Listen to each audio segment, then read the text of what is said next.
Well, hi everyone. Thanks for making it. Remember, you guys are muted upon entry, but we will be, calling on you and allowing you to ask questions. You can unmute yourself at the bottom of your screen and go ahead and speak. If we also call for people, if you don't want to unmute yourself, you are more than welcome to use the chat feature or raise your hand and we'll call, and then you can go ahead and reach out. But remember, we want a lot of participation here. And you don't have to feel like you have to really present or anything. If you don't feel comfortable doing that, make sure that you know that you can ask questions anyhow, and we're happy to answer those for you. So do we have any questions before we get started? All right, I think we're good then. You guys, our mentors today are Mark Allen, Liana Bertsava. I think she's going to be on in just a few. Dominique van de Staat is here as well. And of course, Jonathan Hall, Armando Batiri, and then myself, Alicia Holmes. So, all right, I guess, let's get started. Does anyone, go ahead. Why don't I start by, well, we'll go through some individual sessions today. Some of finance in particular may need some one-on-one counseling with your team, which both Mark Allen and I have agreed to do. And what that refers to is a large number of you will have never taken an accounting or bookkeeping class. And so doing a profit and loss statement may be a bit foreign to you. We're more than happy to sort of be an individual tutor to help on stuff. That's why we sent a handout to everyone.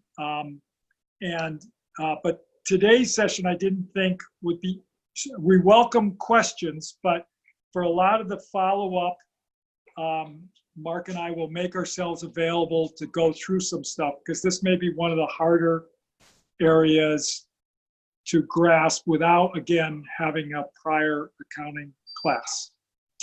So with that, we can open up to any team.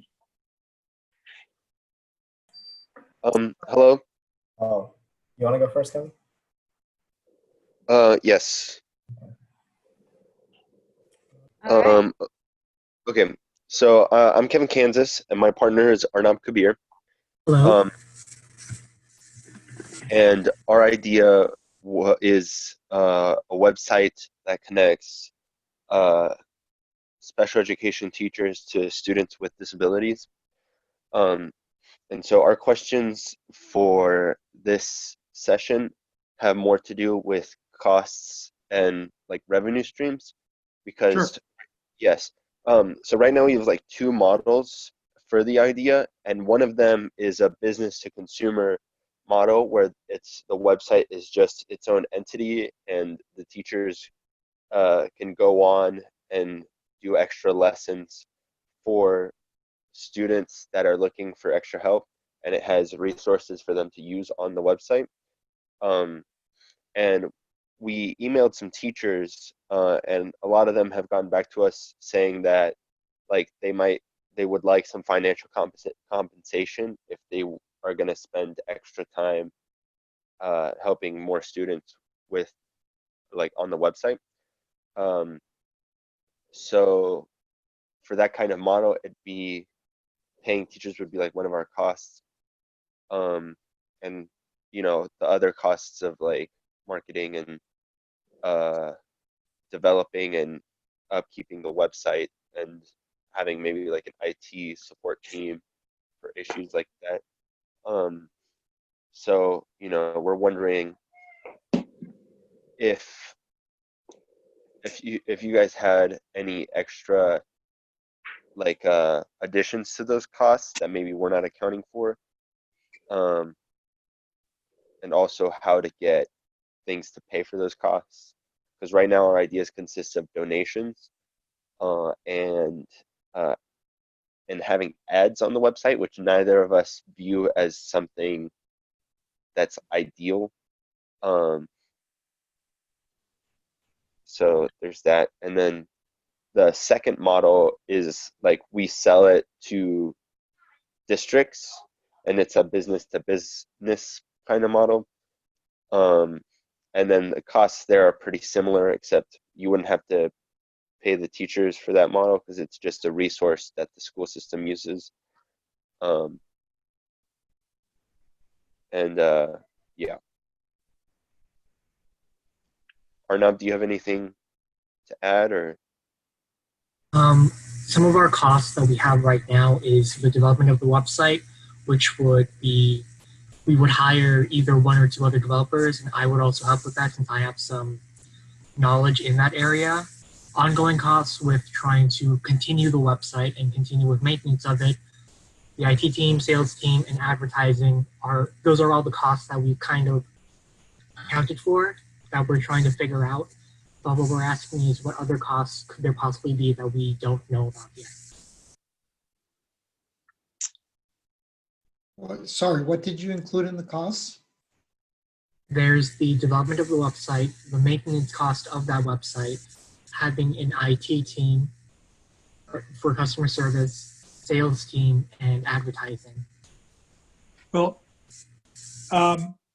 you'd have some insurance costs. You'd have, since you are dispensing advice, you'd need what general liability and what they call product liability insurance. Because in theory, if somebody hypothetically gave bad advice and you were sued, even as a nonprofit, you would need that type of insurance.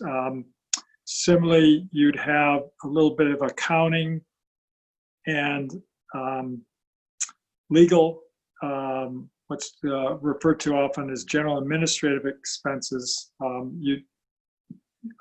in fact, you'd be filing a document, whether a for-profit or a nonprofit company, your organizational documentation, then you'd have some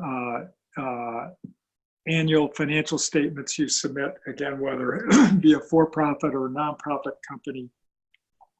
And then you'd have some administrative cost in addition to the website maintenance, in terms of following up with different people.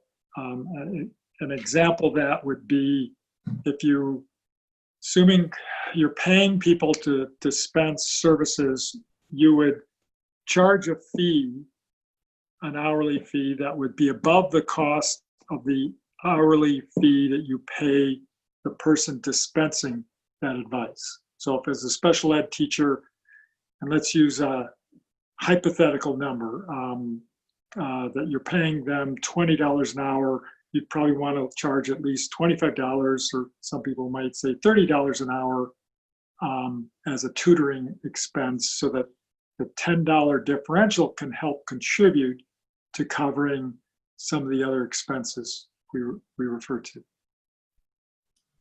Yeah, picking up on what you were saying, John, I was thinking for the first model, one way to be able to compensate these teachers is by having like a subscription kind of service, where students who want to use that service could subscribe to it as well. I don't know if the subscription would be enough or whether you would have an hourly base pay at that point as well. I don't know, just an idea.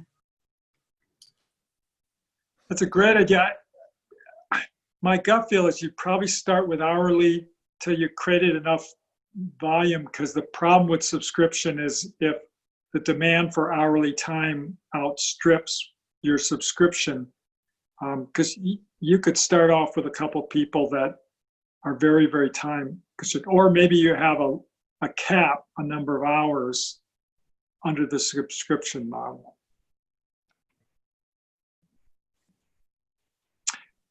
The one thing that's sort of a hybrid you may want to consider is if you either create a nonprofit or have a nonprofit arm where you raise money to pay for the upfront costs, and that will allow you to provide a floor minimum level of free services, and then beyond that would be an hourly rate. Because the nice thing about free services, and which a lot of companies do in the digital world, is a person gets to know your basic level of service And let's say you have a person that's providing some level, and then from there, they wind up having either a subscription or an hourly fee basis.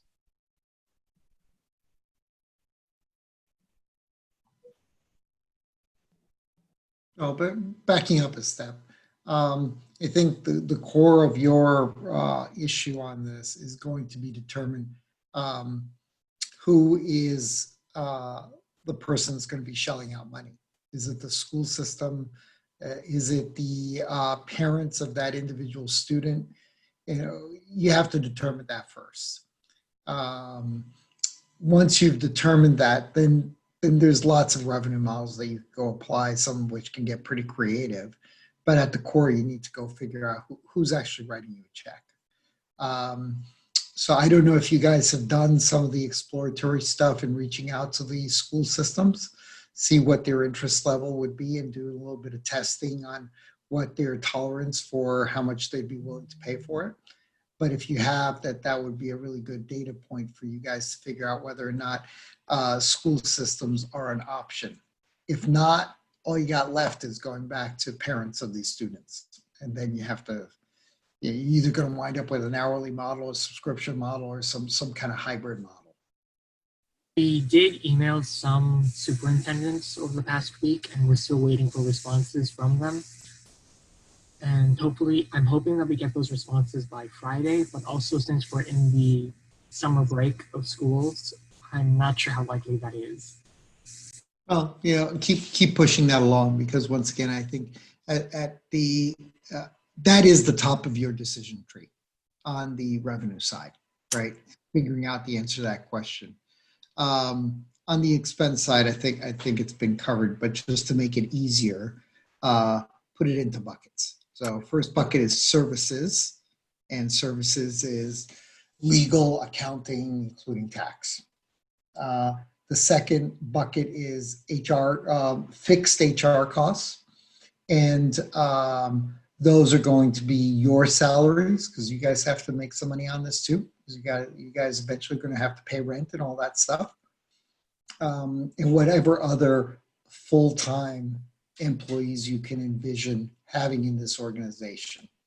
That probably also means some IT support and including some developer support, do bug fix, that kind of thing. The third bucket is going to be one-time expenses. And the one-time expenses are going to be, the biggest one is going to be what you've already identified, which is the development of the initial product. So that's going to be some number, probably in the tens, maybe in the hundreds of thousands of dollars. That will be a one-time incurred expense, because after that, you should be able to go into kind of maintenance mode on it. And then finally, there are HR costs that you buy by the hour. And so I'm envisioning that these teachers that you pick up won't be full-time with you, but rather you would behave as a marketplace between the teachers that you're selling their services and the student that wants those services. And so you guys can subcontract out to those teachers on a part-time basis, what's referred to as a 1099 basis, where you pay them by the hour. And then, as John said, you mark it up. The only other costs, the only other bucket is going to be the costs associated with maintaining the code and the data in the cloud. So that's going to be a monthly subscription that you'll have to somebody like Amazon, either Amazon's cloud services or Microsoft's Azure, et cetera. There's a bunch of cloud service providers, so you're going to have a monthly fee to be maintain all that stuff. That's it. That's kind of the complete list of expenses. If I can add, in fact, Armando had covered this in our prior marketing thing. You may want to do some type of fee-based thing in the early phase before pushing too aggressively on the school district side, because the school districts particularly are going to want to see a proof of concept. And so one of the aspects of starting with some type of initial fee base as you're building up some initial clients, that's doing a proof of concept so that when you're presenting to a school district, you can say, these are the results we've done. These are the number of families. These are testimonials. Because if you're addressing a school district, a lot of times they're going to be very cautious about doing a new program that they're paying a fee for if they don't see, well, how has this impacted special needs families? You know, show me your results. And so essentially you could, it's not unusual to have a business that starts on a fee base that moves into a business to business sort of subscription with a client like a school district. One other question. One clarifying question. Is it intended to be like a live stream product, more or less, like where it's live and engaging, or is it shelved content that can be retrieved by people that are looking for this service, or is it a hybrid? Hybrid of the two.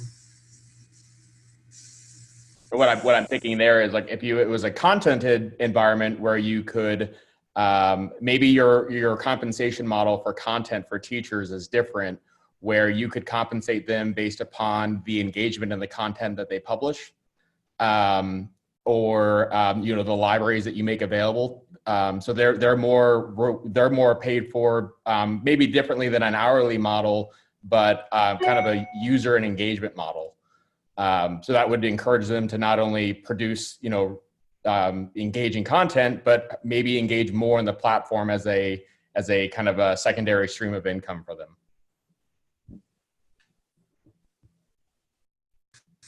But then the question that I have there is where we would get that initial funding to cover all of the cover all of those initial expenses. For their time, you mean? Yeah, that, but also with. How do you fund the startup costs? Yeah. Well, there are only so many pots of money. If you go the nonprofit route, then you can go for foundations for grants, either actually government grants or foundation grants. So that would be the source of your funding. Just today, I was on the phone with a company that was going after a Department of Education grant for $2 million, and they'd just gotten it accepted. So you potentially can get a lot of money through some of these grants. If you go for the for-profit route, you're going to, and I just saw a chat from Alicia. Yes, and you can also go for donation dollars. Aside from grants from foundation, you can go for donation dollars, and there are crowdsourcing sites, et cetera, to help you be able to do that. If you go for the for-profit route, then it's in the early stages. It's going to be, in the earliest stages, it's going to be what's referred to as friends and family. So people that know you, trust you, are willing to write a check because it's you that's asking. In later stages, it becomes other people's money. So it's third party to you, not really people you have a deep relationship with. And those are referred to as angel investors. And eventually, those, as you get larger amounts of money, it becomes organized angel groups, which may have 100 investors at a time in them. And then finally, you move into what's referred to as institutional capital, at which point it is a business that is in the business of providing capital for companies. You have to be pretty far along as a business to be a candidate for institutional money. So that happens way down the line. On the other hand, that's when you're raising $5, $10, $20, $30 million up into the hundreds of millions, if not billions of dollars. That's how a lot of tech is financed, is through these institutional investors. How do you initially apply for these grants, and what do they expect for the government and other philanthropic grants?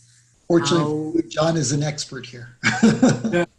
Well, the grants are very similar to the for-profit in one respect, is people prefer proof of concept to some degree. And then, so I'll go back to Armando's friends and family. There's sort of a hybrid friends of family for nonprofit too, which including friends includes the individual donors, is that generally you want to approve it. Let's say you're going to start with 8 parents and you're showing this is a very good program. You've developed a website. You'd lined up a couple teachers, special ed teachers going to work with you on your initial concept. Once you get past the critical mass for both the nonprofit and for-profit side, that initial proof of concept is critical because most grants, foundations, federal, they want to see some track record. And of course, what Armando referred to on the for-profit side, beyond friends and family, they also, in most all cases, want to see some proof of concept. Now, that doesn't mean statistically proof of concept, but enough to give the person that's investing, whether it's a friend contributing to a nonprofit, which would be it can be a donation that's tax deductible, or an investor on the for-profit side, they're going to want to be comfortable that their dollars are being well spent.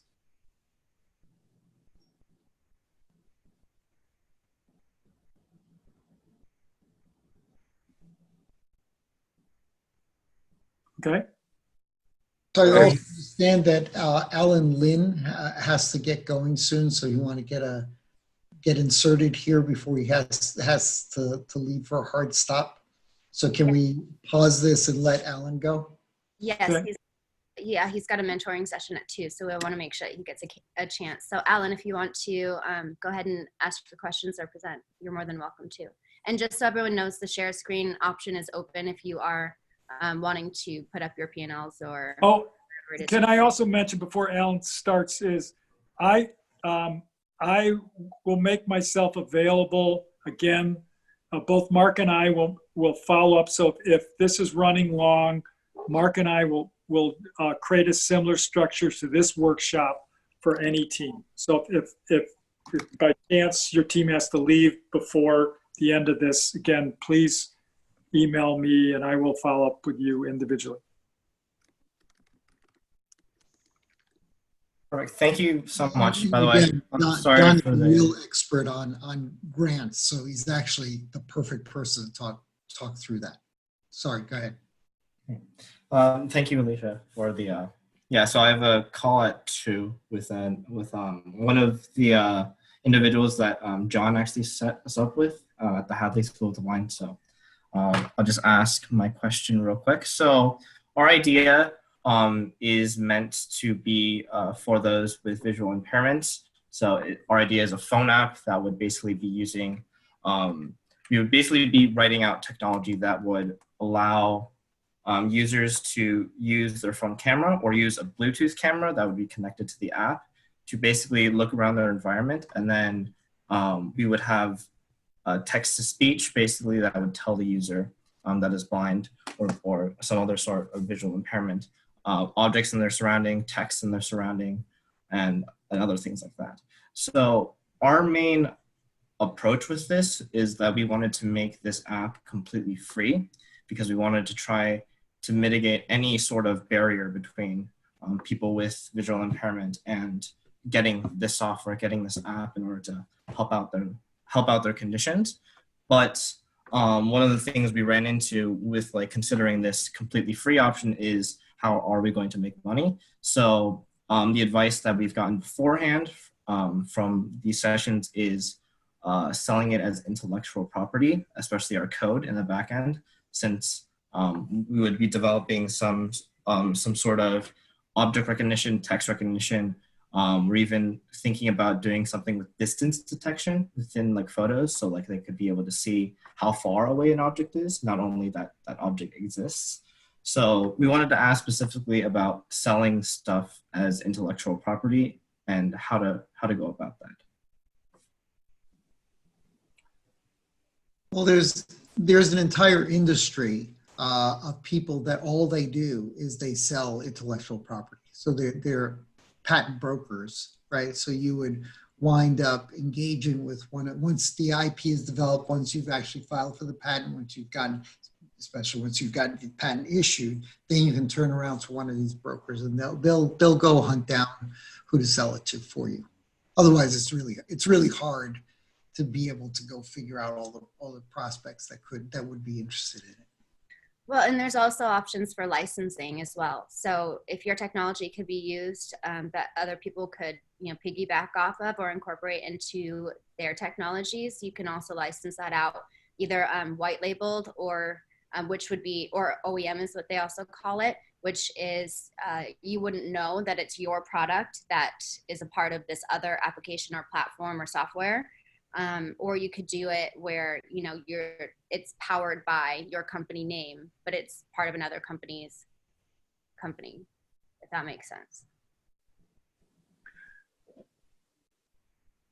And again, the sort of chicken egg with any of them is that you'll need to have some critical mass of people you've tested this with, so that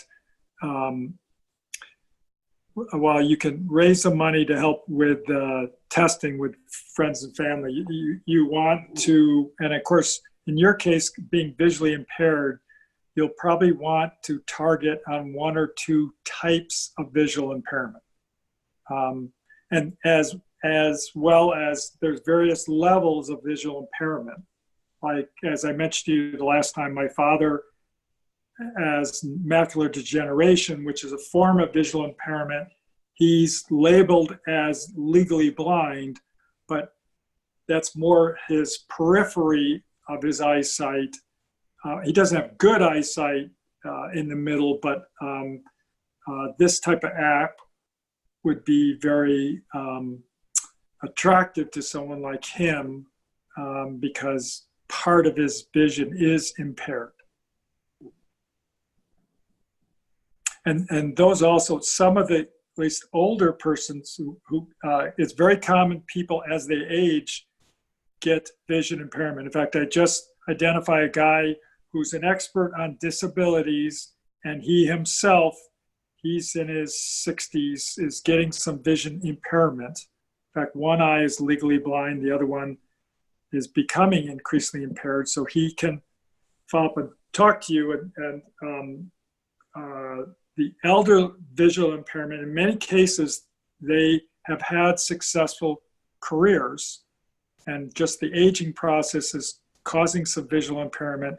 And those can be some of the people that you could not have to necessarily do a free app, but they would be excited to pay you money and help be part of not only enhancing their life, but they're very sensitive to other people. Like my dad would love to help other people with macular degeneration because obviously it's impacted his life. Perfect. Another kind of question I had, going off of what I mentioned before about how we wanted to provide this app for free, like on the App Store, on the Google Play Store. That was our main goal because we wanted to, again, like remove any barriers that could prevent someone from getting our app. But of course, there are apps on the App Store, the Google Play Store that do cost money. And then we were kind of wondering like how to make that judgment call of, should we make this app cost money or should we not make it cost money?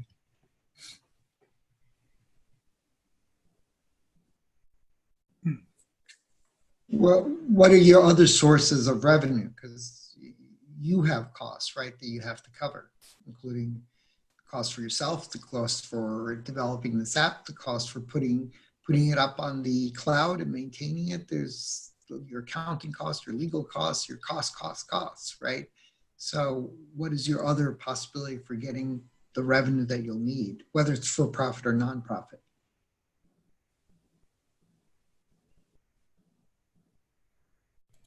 So we were initially thinking of having basically a second part of the app that would be some sort of translation service.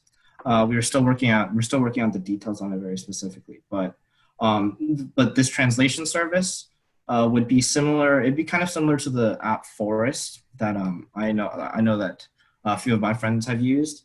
But Forest, basically, it's an app that costs money, but they basically the reason people use their app is because they donate most of the money they generate from providing the app on the App Store to environmental agencies, because like their main focus with the app is to plant trees and help out the environment. So we were thinking of doing something similar with having that kind of model where we would have some sort of service, like a translation service, that people would basically purchase, and then we would again donate most of that to charity, but then have some of it so that we can pay for any of the expenses that you mentioned before.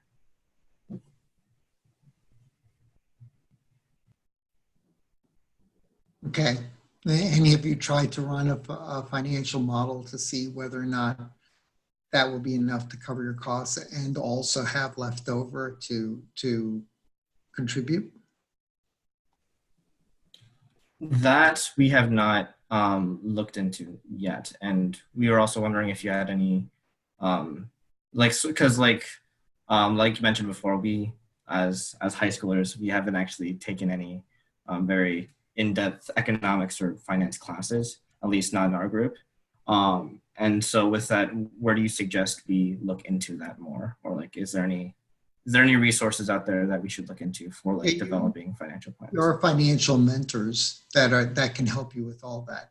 The good news is that at your stage of company, a profit and loss statement is it's really easy to learn. I mean, the most complicated thing on it is you have to add numbers. That's about it, right? So it's really simple to learn. It'll take you, if you have a mentor walk you through a P&L statement, you'll learn everything there is to know in about an hour.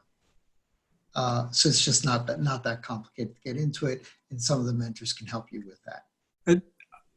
I'll just mention one thing that, and we can go through this further, but as an example is, there's plenty of cases where you start as a fee-based service with a goal to become free with what's referred to as economies of scale, and that a free app model creates greater revenue stream as you increase the number of users. So you may want to have, and then the other option is you can have a service that's free, and then it's a,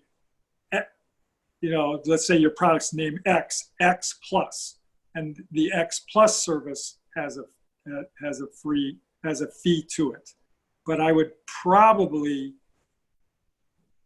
explore what minimum fee to recover enough portion of your cost that's not offset by friends and family. Okay. One interesting thing we did do with, so like I mentioned, our translation service, which would be basically be an add-on where anyone, of course, could download that translation service. And with that, we actually did do kind of a survey. We did it out to not only friends and family, but just people at our high school that basically we just contacted through social media. We did out a survey specifically for that translation service in terms of A, how useful it would be, and B, the costs. And a lot of the backlash we got from that was, again, the cost for it, especially with just in terms of how useful it would be versus the cost they would have to pay for it.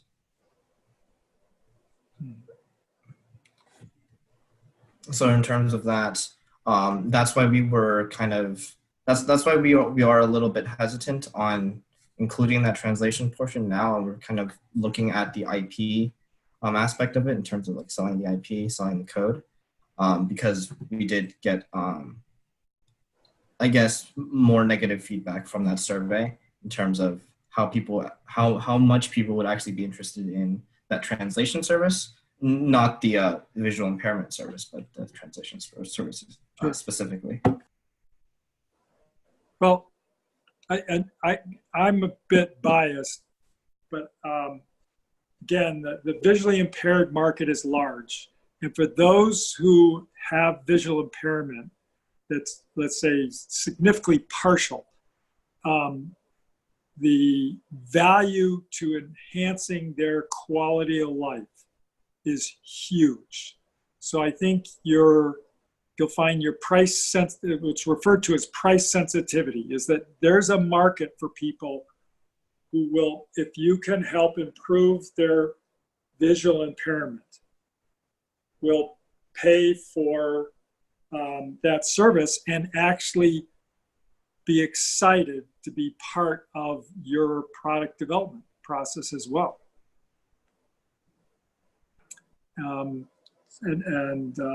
But that's for your team to kind of identify what's the I refer to as price sensitivity. What sort of fee? And of course, they wouldn't pay the fee till you've developed the initial app itself. So you're going to have to cover your initial cost to creating your initial app. That's going to be what they refer to as beta tested. Okay, perfect. Thank you. And then also, this is just a very specific question, but in terms of selling an app, like so like selling a service or in general, not just specifically selling an app.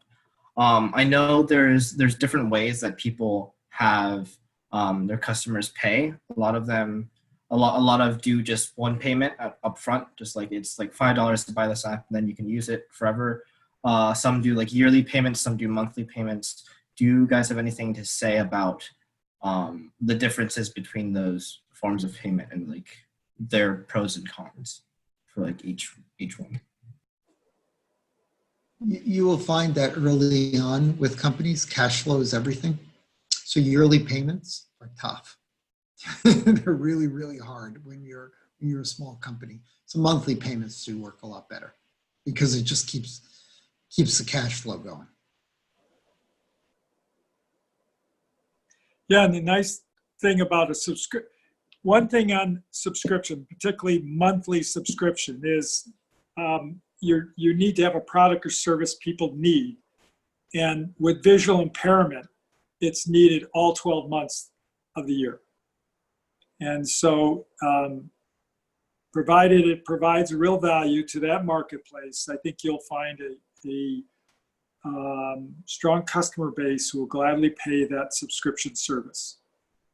And generally the subscription service has a minimum, let's say 12 months. You know, you want to give people an out because if they don't deem the product helpful to them, but somewhere between 6 and 12 months as initial, and because I believe that there'll be more than enough customers, assuming that the product is a good product, we'll do at least a 6 or a 12-month subscription model.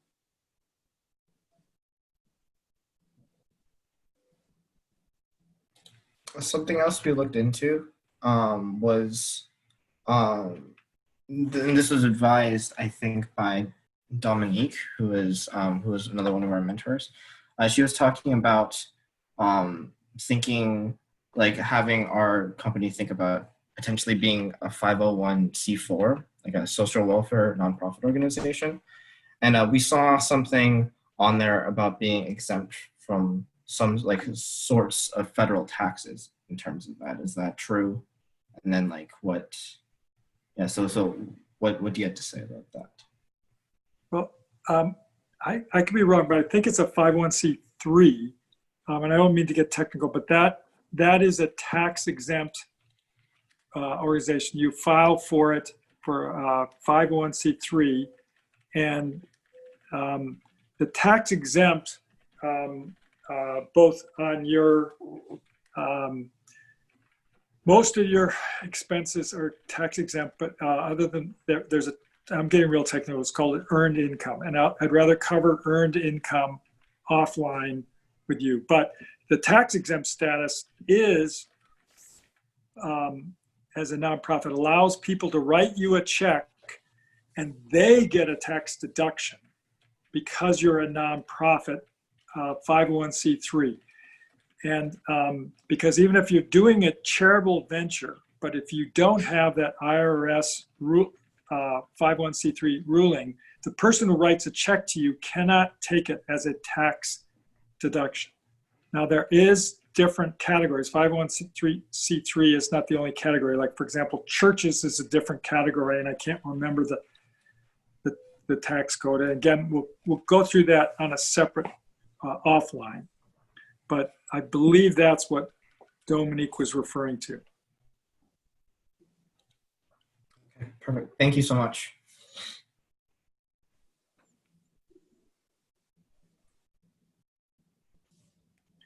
Dominica, did you want to add anything? Oh, I forgot she had to leave early. Had to leave, yeah. But yeah, that's awesome and great questions, you guys. Do we have anyone who wants to go up next? Yeah. My team and I were wondering, we just needed help. Like, Wait, can you give me your name? I'm Amira. Okay, hi. Hi. We were wondering like how we can create a organized like financial plan, and like what exactly would we have to present for our business plan. We researched like a few things about like the different costs, like startup cost, app development, and like different ways to create revenue. But we were just wondering like how exactly would you organize a financial plan? Well, let me answer that two ways. Again, part of this we'll cover after this session, going through some simple stuff. The primary thing to focus on is the profit and loss statement that's called a pro forma. So you'll do, let's say, for example, 3 years projection of your revenue and your expenses and your net profits. And then as part of that, as Armando had indicated earlier, you also need to estimate your startup cost. And that's the primary thing that for this competition we're looking for, is doing a fairly simple pro forma. We sent out an example of a pro forma, and again, I can walk through with you specifics of your model for both the revenue side and typical operating expenses side of things. Again, assuming you haven't had finance or accounting before, I can help you with some of the jargon to put it together. And you'll typically, what's easiest is to do a simple. Have you used an Excel spreadsheet before? I've done Google Sheets before.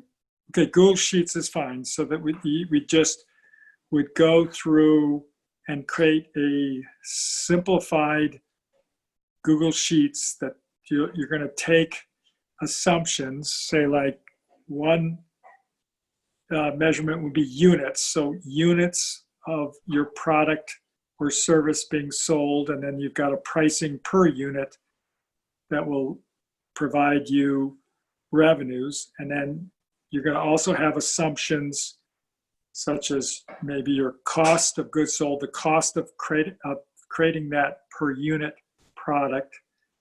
And then, as we mentioned earlier, there's some other, both what they call fixed costs, which are overall costs not tied to a unit, like maybe you have an annual accounting fee. And then there's other costs that ties to the unit, which would be like, for example, your cost of goods sold. And again, I'm more than happy to go through with you on it, Mark or I going through with you on an individualized level to help you constructing your, we'd start with a single year P&L and then help you with how you go from year 1 to year 2 to year 3. Yeah, that would be great if we can maybe set up something and work through it together. Also, Armando, is there anything else you want to say on that related to minimum requirements? No, I think that sounds great. okay. And also, what specific ways do apps create revenue? Like if an app is free? Like I understand you could do a membership fee also, but Well, free apps are mostly not free. So they're mostly, then there's several methods once you have an app that is downloaded for free, how to generate revenue from it at that point. There are in-app purchases, right? So upgrades that you want to be additional functionality, et cetera, and you pay for those things. Or there is in-app advertising, right? So you're generating revenue as a result of selling some ad space as part of your app. There are other methods as well, but that's basically the idea. And so on the App Store, I bet you 99% of all the apps on there are quote unquote free. Probably 1% of them actually are. And they all follow some of these methods to be able to get revenue sources. okay, thank you. Well, Armando, sometimes, especially this for all the teams, sometimes the app will have an additional service where there's, say, a consulting fee. Like there's apps, they're fitness apps, and then they provide access to an online instructor that, there's a sort of subscription service where they give you X number of hours of counseling services or follow up with you for this fitness app. And those are what are called hybrids, again, where you're blending a mix where you've got a app itself. Some of it may be free, and then there's as he referred to, add-ons, and then on top of that, if there's an individualized consulting service that relates to the app, is an additional revenue stream. Okay, thank you.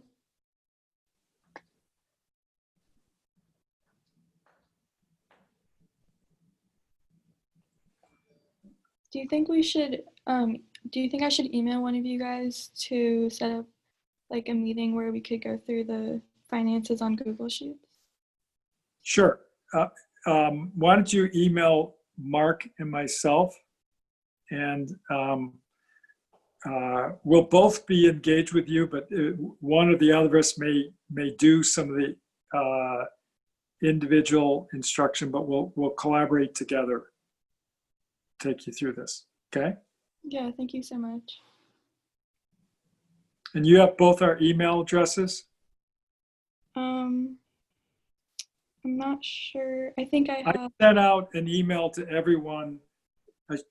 Everyone on your team should have, it included a financial planning document. Did you remember that email? It was sent out over the weekend. Okay, I'll look at that. Okay, if not, you can,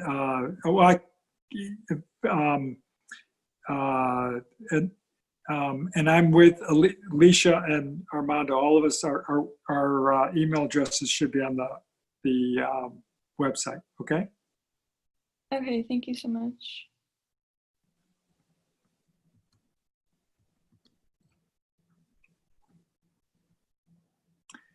Anyone else?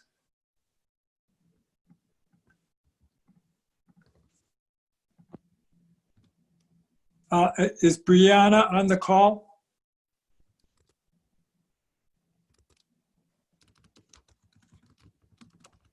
Yeah, well, I'll follow up with Brianna because she sent me some documents separately. So I'll follow up with her individually.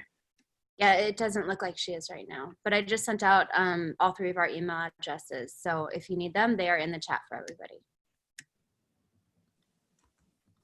Anyone else have any questions?